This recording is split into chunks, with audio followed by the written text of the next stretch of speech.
Assalamualaikum po sa inyong lahat. O sa wikang Tagalog po, ay sumainyo pong lahat ang kapayapaan. Ako nga po pala ang inyong lingkod, Yuritech at your service. May ipinaiwan po tayo ditong iPad 10 with power but no display.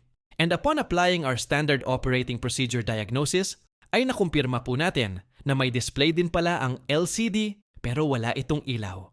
Kaya upang malinawan po tayo sa posibleng problema ng iPad, ay minarapat ko pong ipaalam muna ito sa may-ari at hingin ang kanyang pahintulot upang mabuksan po natin ang kanyang minamahal na iPad. Nagtanong rin po ako sa aking kliyente kung pwede niya bang ilahad sa akin kung bakit nawala ng ilaw ang LCD ng kanyang iPad.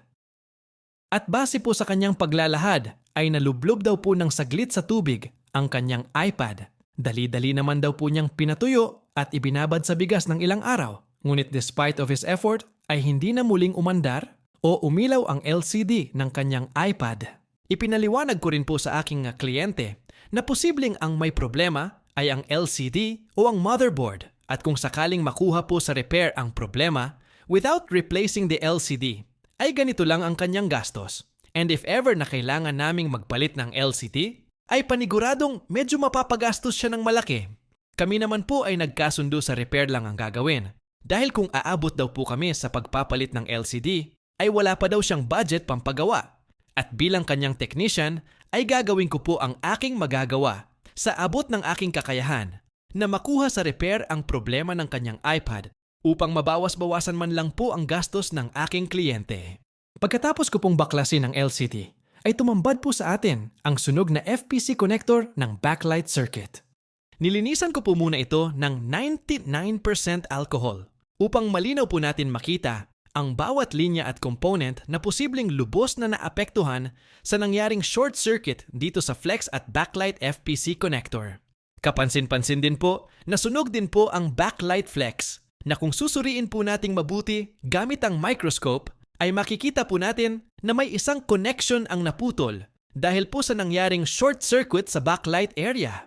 At dahil po sa liit ng naputol na linya, ay minabuti ko na lang pong gamitan ng Wiley Nano Conductive Silver Paste. First time ko po itong gagawin sa ganitong klaseng issue, kaya wish me luck po mga ka-repair na maging positive po ang outcome ng ating gagawin. Matapos ko pong lagyan ng Conductive Nano Silver Paste, ang putol na linya sa backlight flex ay bahagya ko pong pinainitan gamit ang Quick Hot Air Blower para maging solid o tumigas ang Conductive Nano Silver Paste. Then, nang mapagtanto ko pong tuyo at matigas na po ang nilagay nating conductive paste, ay kinabit ko na rin po ang backlight flex sa FPC connector. At di nagtagal ay inassemble ko na rin o kinabit ko na rin ang LCD upang matesting na po natin kung effective po ba ang ginawa nating solution. And speaking of effectiveness, ay kitang-kita naman po natin na lumitaw na parang bukang liwayway ang liwanag na nagmumula sa Apple logo ng ating kinukumpuning iPad. Kaya masasabi na po natin na job well done. Thanks for watching and see you all again on our next videos.